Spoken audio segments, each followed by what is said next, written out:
It's obvious. Yeah. Yeah. It's like trying to watch a YouTube video on how to ride a bike for the first time, and then you go ride the bike and you fall on your ass, right? Yeah. That's so funny you Of course, you're said not gonna that. have confidence. Hey, it's Walter here, and you're at the Think Profit podcast, where we're going to help you develop a rock-solid trading confidence and avoid the potentially endless cycle of system switching.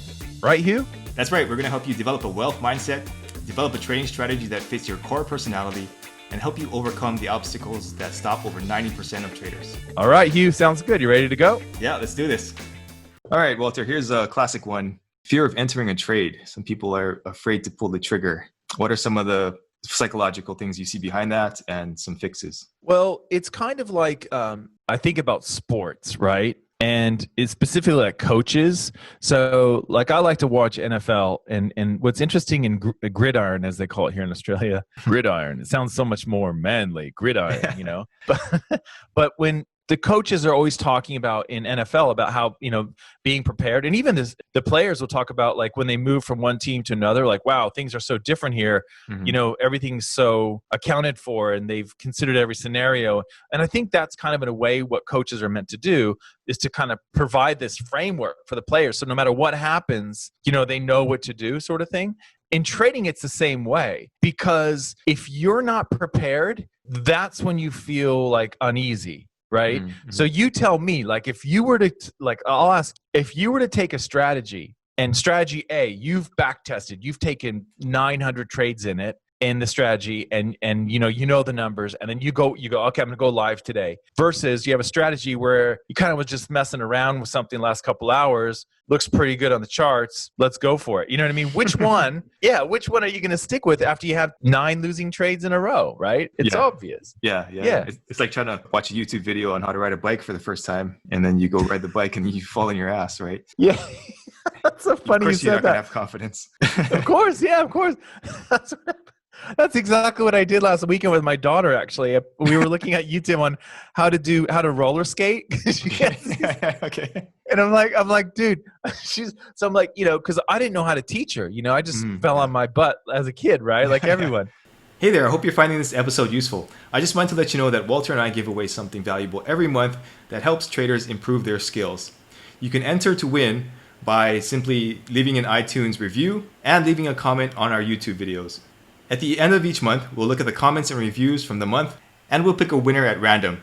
Each comment and each review counts for 1 entry during the month that it's submitted. So if you're interested in that, be sure to enter after this podcast is over.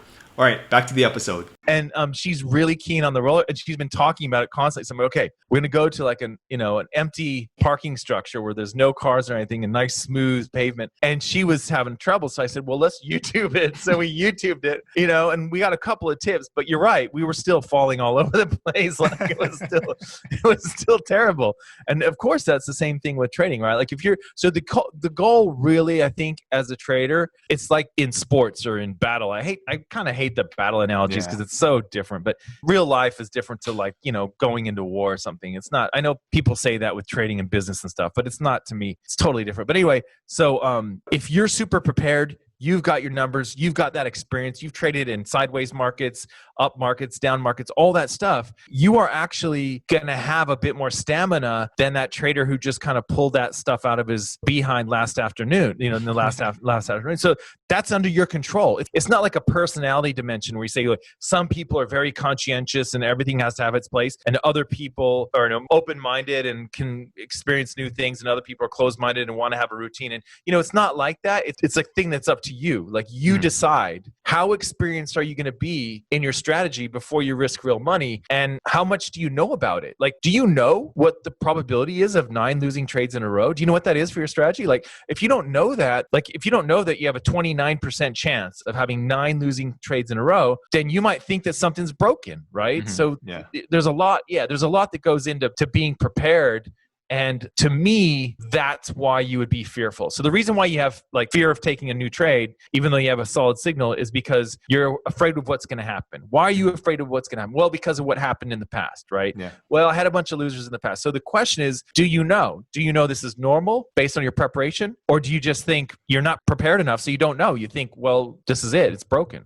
Mm-hmm. So I think it's also worth mentioning sometimes when you go live with it, maybe you're taking too big of a position size. And that's if you just scaled it back a little bit, sure, you won't make as much, but then you won't actually take the signals, right? Yeah, and that's how our friend Alex in the UK, that's how he got really good at trading, was he just risked a really, really, really tiny amount.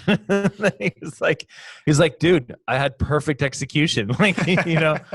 he never had any problems. Like he literally trained himself to execute his strategy flawlessly because he's like, I'm risking 1/4%. What can possibly go wrong, Mhm.